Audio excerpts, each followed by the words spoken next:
로마서 5장 1절부터 해서 11절까지의 말씀입니다.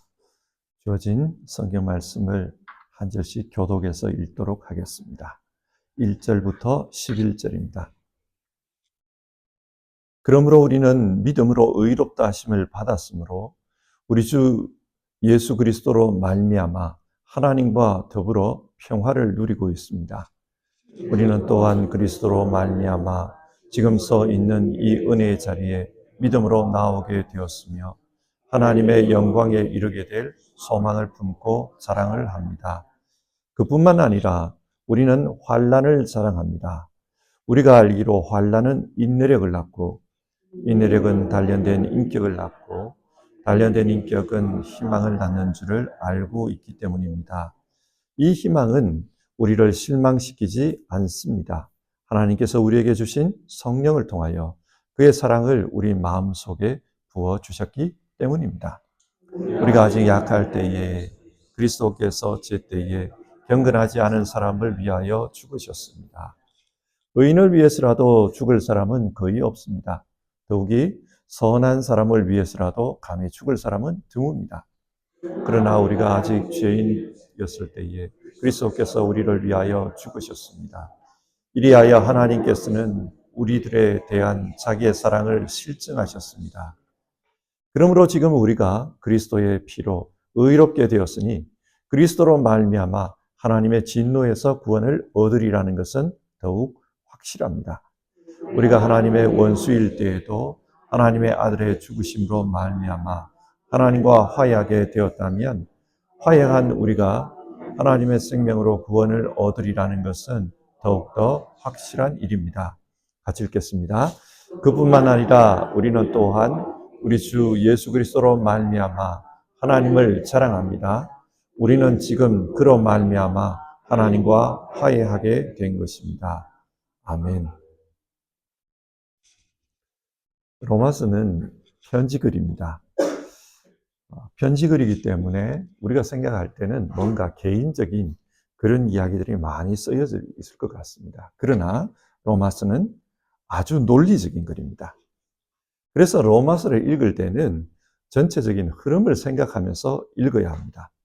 앞뒤 내용이 아주 논리적으로 연결되어 있기 때문에 그렇습니다. 그러면 지금까지의 내용을 한번 다시 생각해 보도록 합시다. 1장에서 4장까지 바울 사도는 자신이 전하는 복음에 대해서 말했습니다. 모든 사람이 죄를 지었습니다. 그래서 하나님의 진노 아래 놓였습니다. 공의의 하나님이 보실 때 심판이 불가피했습니다. 이 심판은 유대인도 이방인도 피할 수 없는 것이었습니다. 그런데 하나님께서 은혜를 베푸셨습니다. 그 은혜는 메시아를 보내서 속죄의 제물로 죽게 하는 것이었습니다. 그러하여금 모든 죄를 담당하게 해서 속죄하도록 했습니다. 이를 위해서 메시아는 인간이 되었고 인간의 대표로서 죄값을 치르셨습니다. 그를 믿는 사람은 누구든지 죄로부터 자유하게 되었습니다. 그래서 하나님께서 의롭다고 선언해 주셨습니다. 이것이 바로 이신칭의 복음의 내용입니다. 하나님이 보내신 메시아, 예수 그리스도를 믿음으로 말미암아 주어지는 구원, 그것에 대해서 지금까지 이야기했습니다. 이게 1장에서 4장까지의 내용입니다. 이어서 5장부터 8장까지는요, 그렇게 예수님을 믿은 사람들은 어떤 유익을 얻게 되었는가, 그것에 대해서 말합니다. 믿음으로 사는 사람들에게 주어진 복음의 열매가 무엇인가, 그것을 말하고 있습니다. 이 부분을 읽으면서 하나님이 우리에게 주신 은혜를 다시 한번 생각해 보았으면 좋겠습니다. 자, 오늘 본문을 보겠습니다. 여러분, 예수님을 믿는 사람들은 어떤 은혜를 누리게 됩니까? 먼저는 하나님과의 관계가 달라졌습니다. 1절인데요. 그러므로 우리는 믿음으로 의롭다 하심을 받았으므로 우리 주 예수 그리스도로 말미암아 하나님과 더불어 평화를 누리고 있습니다. 예수님을 믿는 믿음으로 말미암아 하나님과 평화를 누리게 되었다고 합니다. 여기서 평화라는 말은 헬라어로 보면 에이레네라는 단어입니다. 이 단어는 우리가 잘 아는 히브리어 샬롬을 번역한 단어입니다. 하나님과 우리 사이에 이 믿음으로 말미암아 샬롬이 이루어졌다는 거예요. 샬롬이 어떤 거냐? 샬롬은 하나님께서 천지를 창조하셨을 때에 보시기에 좋았다. 성경 그렇게 말합니다. 창조되었을 때 그때 원래의 상태, 그게 샬롬입니다. 타락하기 이전의 상태, 그게 샬롬이에요. 자, 하나님께서 인간을 창조하셨을 때 그때 인간은 하나님과 어떤 관계였습니까? 성경은 하나님의 형상이라고 표현합니다. 하나님을 닮은 하나님의 자녀였다는 말입니다. 그런데 타락 이후에 모든 것이 변했습니다. 원수가 되어버렸어요. 10절을 보면 이런 말이 나오지요. 우리가 하나님의 원수일 때에도 그 말입니다.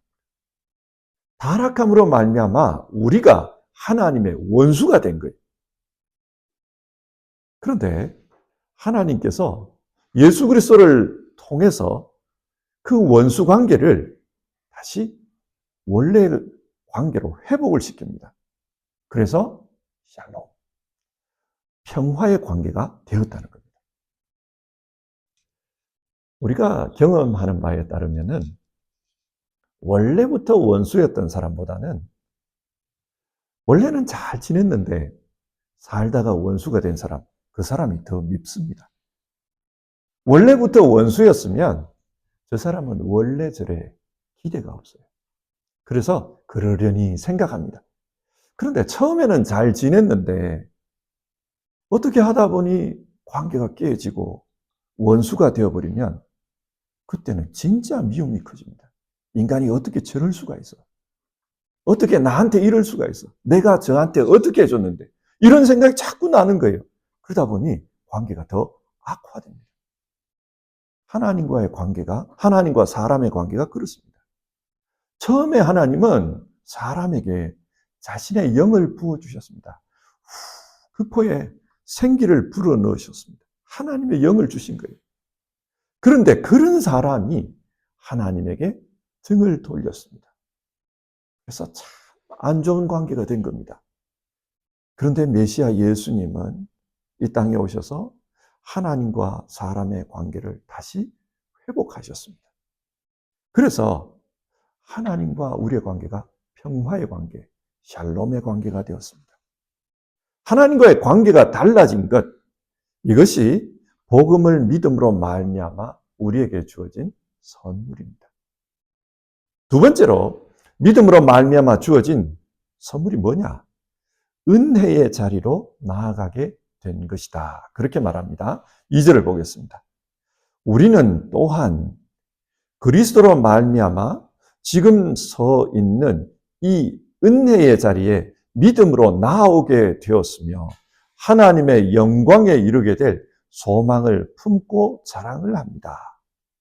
은혜의 자리에 나아오게 되었다고 합니다. 근데 여러분, 지금 성경이 말하는 이 은혜의 자리가 무엇입니까? 히브리서 10장 19절과 20절을 보면 이런 말씀이 나옵니다. 그러므로 형제 자매 여러분, 우리는 예수의 피로 힘입어서 담대하게 지성소에 들어가게 되었습니다. 예수께서는 휘장을 뚫고 우리에게 새로운 살 길을 열어주셨습니다. 그런데 그 휘장은 곧 그의 육체입니다. 예수님의 피를 힘입어서 담대하게 지성소로 나아가게 되었다. 그렇게 말해요. 옛날 개역 개정성경을 보면 은혜의 보좌 앞으로 나아간다. 이렇게 설명을 했어요. 은혜의 보좌 앞으로 나아간다. 자, 은혜의 자리가 어떤 자리냐? 하나님이 계시는 자리. 그 자리가 은혜의 자리입니다. 하나님은 어디에 계실까요? 하나님이 계시는 그 자리가 하나님 나라다. 루터는 그런 말을 했어요. 하나님이 계시는 곳이 하나님 나라입니다. 우리는 예수님의 십자가로 말미암아서 하나님과 화목하게 되었습니다. 중간에 막힌 담이 허물어졌습니다. 그래서 하나님이 계시는 그곳으로 담대하게 나아갈 수 있게 되었습니다. 하나님이 계시는 그 자리에 나아가면 하나님의 영광에 참여할 수가 있습니다. 그래서 오늘 성경은 영광에 이르게 될 소망을 품게 되었습니다. 그렇게 말해요. 요한계시록 4장과 5장을 보면요, 하나님을 믿는 사람들이 하나님 앞에서 예배드리는 장면이 묘사되어 있습니다. 하나님 앞으로 나아간 거지요. 그렇게 하나님 앞으로 나아간 사람들이 어떻게 살아가는가? 하나님의 영광에 참여해서 하나님과 함께 살아갑니다. 하나님 나라의 삶을 사는 겁니다. 바울 사도는 하나님 나라의 삶을 살아가는 이 사람들, 이 땅에 있지만 하나님 나라의 삶을 살아가는 사람들, 그들을 하나님의 상속자라는 단어로 표현을 합니다. 이 땅에 있지만 장차 하나님의 좋은 것, 그 영광스러운 것을 상속받게 된다는 말입니다. 그래서 하나님의 보좌로 나아가는 사람들은 더 이상 눈물이 없습니다. 하나님께서 그 눈에 눈물을 닦아주십니다. 괴로움도 고통도 거쳐지게 됩니다. 그곳에서는 영원한 찬양만 있게 될 것입니다. 이런 은혜의 자리에 나아갈 수 있는 소망이 우리에게 주어졌다. 그게 믿음으로 말미암아 우리에게 주어진 선물이다. 지금 바울 사도는 그렇게 말합니다. 세 번째로, 이 믿음의 열매를 가진 사람들은 이 세상에서도 유익을 누릴 수 있다는 겁니다. 그게 뭡니까? 소망이에요. 3절과 4절을 보겠습니다. 그뿐만 아니라 우리는 환난을 당합니다. 우리가 알기로 환난은 인내력을 낳고, 인내력은 단련된 인격을 낳고, 단련된 인격은 희망을 낳는 줄을 알고 있기 때문입니다. 현실에서 그리스도인들의 삶은 기쁨도 있지만 슬픔도 있습니다. 많은 사람들이 예수님을 믿으면 고난도 없고 슬픔도 없을 것이라고 생각을 합니다. 그랬으면 좋겠다는 소망이겠죠. 그러나 우리가 살고 있는 이곳은 아직 영적 전쟁이 계속되고 있는 곳입니다. 그렇기 때문에 사탄의 공격이 있어요. 끊임없이 유혹하고 시험하면서 달려듭니다. 그렇기 때문에 우리에게는 고난도 있고 슬픔도 있을 수밖에 없습니다. 하지만 믿음으로 말미암아 의로워진 사람들, 그 사람들에게는 이 고난마저도 유익이 된다는 거예요. 어떻게 해요? 그 고난이 인내력을 낳는다는 겁니다. 고난 당하는 가운데 믿음의 인내를 배웁니다. 그래서 단련된 인격이 된다는 거예요. 여러분, 이런 생각을 한번 해봅시다. 우리가 마지막 때에 하나님 앞에 서게 됩니다. 그때 우리에게 뭐가 남아있겠습니까? 이 땅에서 수고한 재물이 남아있겠습니까? 이 땅에서 배운 지식이 남아있을까요? 아니면 이 땅에서 누리던 명예가 남아있겠습니까? 하나님 나라에서는 이런 것들은 더 이상 쓸모가 없습니다. 그러면 그곳에서 남아있는 게 뭐가 있을까요? 우리 자신이 남아있어요. 우리 자신이 남아있습니다. 그렇기 때문에 하나님은 그곳에서 있을 우리 자신을 이 땅에서 만들어 가시는 거죠. 이 땅에서 고난을 통해서 우리를 단련된 인격, 예수 그리스도의 성품을 닮은 사람으로 만들어 가십니다. 그래서 우리로 하여금 하나님의 아름다운 작품이 되도록 빚어 가시는 겁니다. 신앙하는 가운데 인내를 배운 사람들은 단련된 인격이 된다고 말합니다. 그리고 그 단련된 인격을 가진 사람들은 하늘나라의 소망을 가지고 살 수 있는 힘이 주어집니다. 로마서 8장에서 바울 사도가 이런 말을 합니다. 하나님을 사랑하는 사람들, 곧 그 뜻대로 부르심을 받은 사람들에게는 모든 일이 서로 협력해서 선을 이룬다는 것을 압니다. 자, 이 말씀을 오늘 우리가 읽은 이 3절, 4절과 한번 이렇게 연결을 시켜 보십시오. 우리는 이 땅에서 환난을 당합니다. 그래서 그 인내하는 과정을 겪어야 됩니다. 자, 그런 가운데 하나님이 원하시는 그런 모습으로 우리는 변화되어 갑니다. 하나님은 우리가 이 땅에서 당하는 고난, 슬픔, 이런 것을 협력해서 선이 되도록 사용하신다는 겁니다. 믿음으로 사는 사람들에게 주어진 선물은 우리가 겪고 있는 이 땅에서의 어려움들이 우리에게 선이 되도록 하나님께서 사용하는 도구가 된다는 사실입니다. 때로는 우리는 실수를 합니다. 실수 안 하고 살기를 원하지만 실수를 하기도 합니다. 그리고 그 실수가 좋지 않은 결과를 가져올 때도 있습니다. 그러나 믿음 안에서 사는 사람들에게는 그 실수마저도 하나님 나라의 지혜를 배우는 그런 통로가 됩니다. 모든 것이 협력해서 선이 될 수 있도록 하나님께서 역사하기 때문에 그렇습니다. 그래서 성경은 우리에게 이게 얼마나 감사한 일인가. 믿음 안에서 살면 우리의 연약함, 우리가 겪는 어려움, 또 우리의 실수, 이 모든 것도 하나님의 손길로 말미암아 합력해서 선이 되도록 하신다니 얼마나 큰 은혜인가, 그것을 말하고 있습니다. 자, 이상에서 믿음으로 말미암아 의로워진 사람은 하나님과의 관계가 달라진다. 은혜의 자리로 나아갈 수 있는 특권이 주어진다. 그리고 우리의 삶이 하나님의 작품으로 만들어져가는 그런 역사가 주어진다. 그렇게 말했습니다. 그러면 이런 질문을 해봐야 돼요. 우리가 이런 열매를, 이런 선물을 받을 수 있는 이유가 뭡니까? 무엇 때문에 우리에게 이런 선물을 주시는 겁니까? 5절에서 8절을 보면 바울사도가 그 이유에 대해서 이야기를 합니다. 5절인데요. 하나님께서 우리에게 주신 성령을 통하여 그의 사랑을 우리 마음 속에 부어주셨기 때문입니다. 우리가 이런 선물을 받을 수 있는 이유는 우리의 마음 속에 하나님의 사랑이 부어주셨기 때문이다. 사랑을 부어주셨기 때문이다. 그렇게 말합니다. 그런데 우리는 그런 질문을 할 수 있겠죠. 하나님의 사랑이 진짜 주어졌는가? 내게 하나님의 사랑이 있는가? 그런 질문을 할 수 있습니다.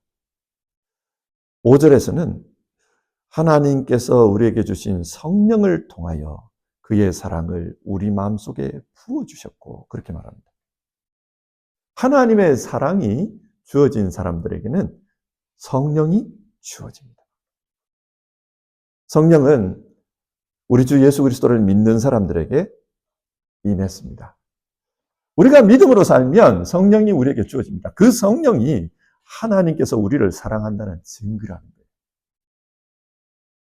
그러면 이 하나님 사랑이 어떤 사랑인가? 6절을 보면 우리가 아직 약할 때에 그리스도께서 제때에 경건하지 않은 사람을 위하여 죽으셨습니다.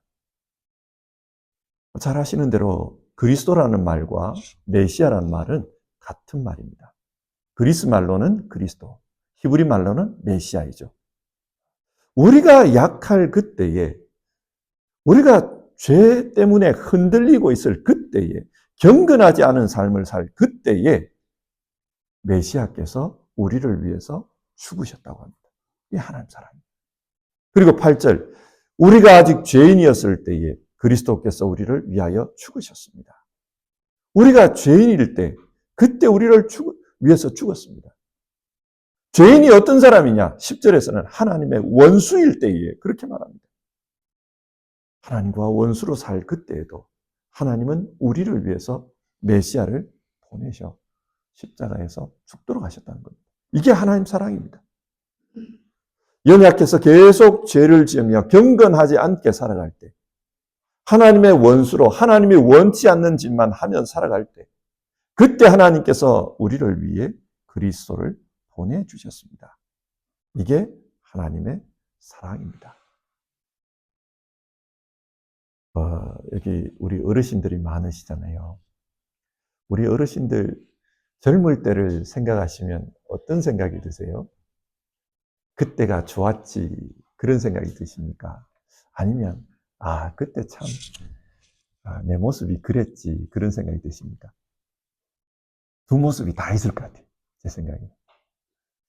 아, 조금씩, 나이가 들고 경험이 쌓이고, 그러다 보면, 아, 살아온 지난 날들이 되게 부끄럽게 느껴지는 것 같아요. 저는 좀 그렇습니다. 이게 참, 목사라는 사람이 그런 짓을 했어? 이런 생각도 들고, 왜 그런 식으로 말을 했을까? 왜 그런 식으로 행동했을까? 이런 게 후회가 돼요. 내가 나 자신을 볼 때에도 내 모습이 부끄럽습니다. 그런데 그런 부끄러움 속에서 살아갈 그때에 하나님은 이미 예수 그리스도를 보내셔서 우리를 위해 죽게 하셨다. 그렇게 말합니다. 그 하나님의 사랑, 내가 나 자신을 모를 그때에도 나를 사랑하셨던 그 사랑으로 하여금 우리를 이 하나님의 선물로 인도하신다. 그렇게 말을 합니다. 자, 오늘 말씀을 정리해 보겠습니다.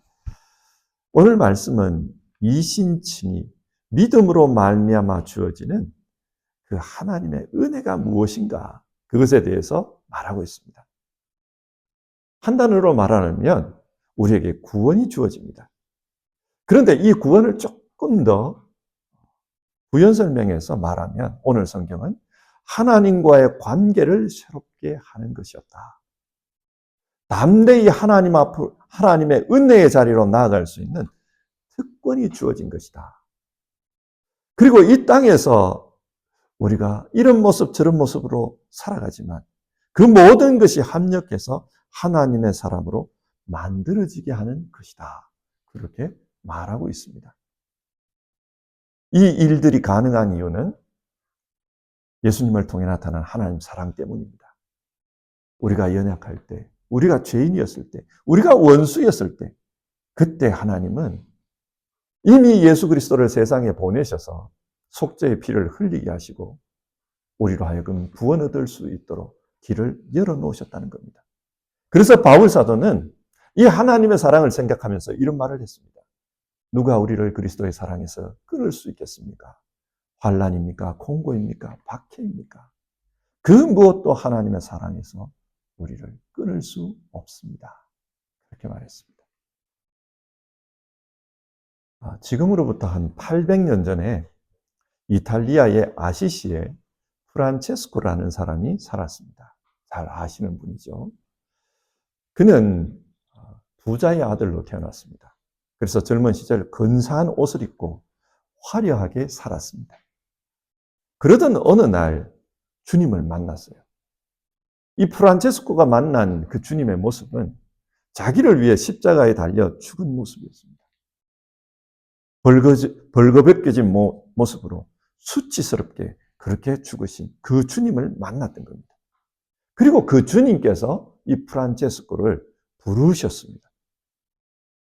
이 부르심을 받은 이후에 프란체스코는 그때까지 살아왔던 삶과는 전혀 다른 삶을 살게 됩니다. 예수님을 따르면서 약자를 돌보는 그런 삶을 살았습니다. 그런데 이런 프란체스코를 바라보던 그의 아버지가 화가 났어요. 이 많은 돈, 이 많은 재산 물려받아가지고 가문을 이어가야지. 저게 무엇 하는 짓이냐. 그래서 이 아버지가 화가 나서 그 프란체스코가 일하고 있던 교회에 찾아갔습니다. 그러면서 아들을 향해서 온갖 욕을 퍼부었어요. 네가 내가 준 돈으로, 내가 사준 옷으로 엉뚱한 짓을 하면서 나를 수치스럽게 하고 있다. 이 망할 자식아. 그러면서 아들을 이렇게 욕을 했어요. 교인들이 있었습니다. 그 자리에서 프란체스코가 갑자기 옷을 벗었다 그래요. 아버지가 준 옷이니까 벗겠습니다. 그러면서 좋은 옷을 벗고 또 아버지가 줬던 그것도 다 사치품들도 내던지기 시작했습니다. 결국에는 그 자리에서 프란체스코 빨가벗은 모습이 된 거예요. 이걸 옆에서 보던 그 주교가 프란치스코가 옛사람을 벗어버리고 예수님으로 옷 입으려고 저랬구나.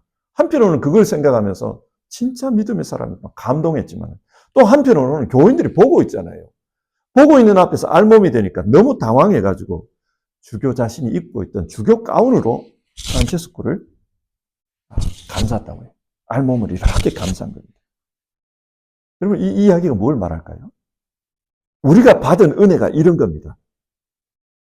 우리는 예수님을 믿고 따르기 위해서 세상 것을 버렸습니다.